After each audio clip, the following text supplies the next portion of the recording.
Alright, had a game last night against Tomb Kings.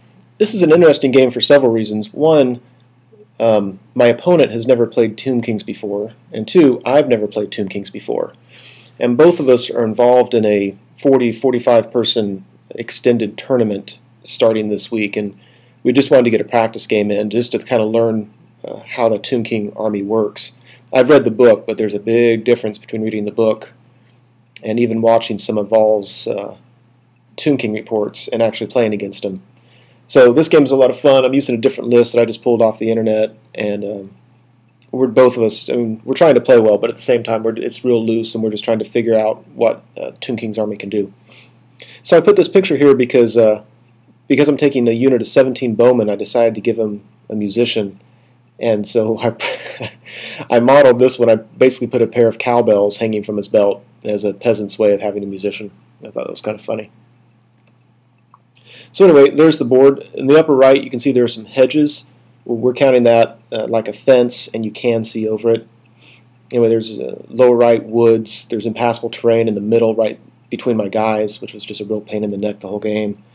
On the lower left, you can see some rough terrain, and upper left is woods, and upper middle is a house.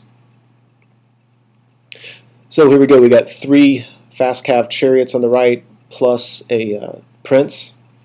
There's the casket of souls, as Vol would say there. We've got the Screaming Skull catapult, big unit of skellies, 2 units of 10 archers. There's the Hierophant hiding behind the house. Big unit of, I believe they're called Tomb Guard with his king. Some Ustabi, 3 more chariots, and some carrion. And then he had a scorpion that he put a marker right next to my trebuchet, which you're not going to see because he didn't put it down when I took these pictures. So to counter it, and again, this is a list I just pulled off the internet because it was just different, kind of different than what I normally play. That's a unit of 3 Pegasus Knights, and then on the right is a character, and he's not a part of that unit. He can't be. But I'm still using him as kind of a hunter. He's got the Worm Lance, and so that gives me good strength on the charge and gives me that breath weapon that might have some uses, and especially against this army maybe. Who knows? Anyway, I got my big unit of bowmen with a really cool musician there in the woods. Got a big bunker unit. It's 6 Grail Knights, and then there's a damsel and the BSB and the general. And this general has the thing where he does not have to issue challenges, but if he is in challenges, I'm sorry, take that back. He has to issue challenges, and if he's in a challenge, he gets to re-roll hits and wounds. I did not give him the thing that makes somebody accept it. So he's wearing Grommel Great Armor, he's immune to killing blow and poison, and I think he's got one other small thing. So then there's the impassable terrain, and just to the left of that you see there's kind of a weird unit of men-at-arms. Get a better picture of it. What I'm doing here is I'm proxying this for the Grail Relique, or Relique, I don't know how to pronounce that. So I've got 9 Battle Pilgrims and then the Grail thingy. And I thought that was a decent way to proxy it. I'm trying to decide if I want to buy that. So I got 9 men-at-arms. I've got my big block of 9 Knights of the Realm, and in front of them I have 5 men-at-arms. And my plan for this small group is I'm going to pull them to what would normally be my left, to be my right, as this picture shows it, to help deal with that flank. But I needed somewhere to put them, and that rough terrain just to the right of this picture was causing me problems. Anyway, I have my trebuchet behind the rough terrain. And then I've got 5 Knights Errant guarding my left flank. So turn 1, really he does nothing with his chariots. It really kind of surprised me. He just kind of hung back with them. Hung back with everybody, really. He took the Hierophant from behind the house and moved her out in the open, kind of. My bowman can see her. Hopefully I'll remember to talk about that during my turn. And then you can see here he's just kind of turning around that flank. So, learned a great lesson with the Tomb Kings here. During his magic phase, he had his Screaming Skull catapult do an extra fire, and I let it through because I was more worried about the Casket of Souls, and it missed. But what it allowed him to do is to zero in on his distance guess so that during the shooting phase, his guess was right on. And even scattering 2 or 4 inches, it still took out 4 Knights Errant. I couldn't take a ward save to save my life. So that was unpleasant, and it was even more unpleasant when they failed the panic test and ran off the board. So big block of knights errant out of the game turn 1. That's kind of a bummer. So I take my hunter champion, and his job is to charge that casket of souls so I can get that thing out of the game. So I had to park my Pegasus Knights in front of the chariots so that they couldn't charge him. And so that's what they were doing there.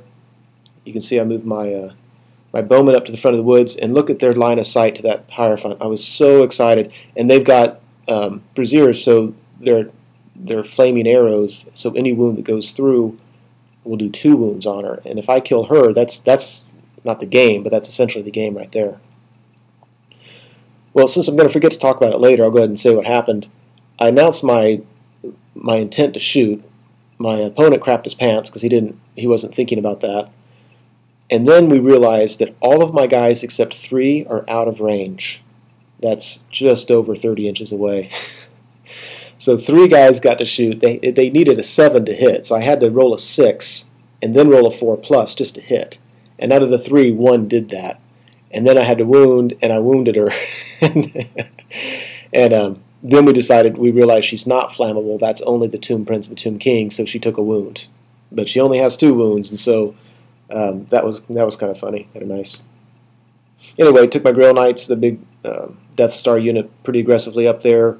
Marched the men-at-arms up as fast as I could, and then the big block of Knights of the Realm, I marched them up, but I'm a little bit scared of those Ustapti, or whatever you call, because not only can they move, but they can move and then have an extra charge during the magic phase, and so I don't need to get charged by those guys. And here's what's going on the left side of the flank, right there. So, oh yeah, there's the wound on the Hierophant. Tomb King's turn 1. So he took his chariots and charged my Pegasus Knights, and I fled. He did a real interesting job of movement this game. You can see he took his Hierophant and she can fly, so he flew her way to the left. But he's got things set up that if I charge somebody, my overrun is horrible, so I can't charge the big unit of Skellies and get more than 1 guy touching. But if I charge the bowman, then it's going to leave me in an awkward position. So I thought it was some kind of clever maneuvering on my opponent's part. Now all this carrion and the chariots were going on the other side of the woods. He brought them back to this side. I thought it was interesting because it seemed like he's just kind of bogging himself down there, but I do have the same problem. If I charge his Ustapti, whatever the hell you call those guys, if I charge them with my Knights of the Realm, great. I mean, if I win, I'm just going to get flank charged with those chariots, and if I don't win quickly, those guys are going to chop me to pieces. So again, I think it's some pretty clever maneuvering. And then during the magic phase, he went ahead and flew his carrion up to block my Knights of the Realm and moved his big tough guys up. And now, again, it's the same problem. If I were to get the charge in, if I kill those guys and don't overrun, I get charged in the front with the chariots. And if I do overrun, I get charged in the flank with the chariots. And neither proposition is very pleasant.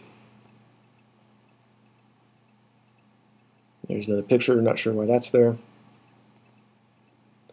And his Skellies, 10 Skellies shoot at my hero and put a wound on him. And that was disappointing because he only has 2 wounds total. And then his other unit of 10 Skellies shoots at these Knights Errant and puts a wound on them. And I'm really getting tired of failing my ward saves. So at this rate, I'm starting to wonder if I'm going to start failing my fear tests.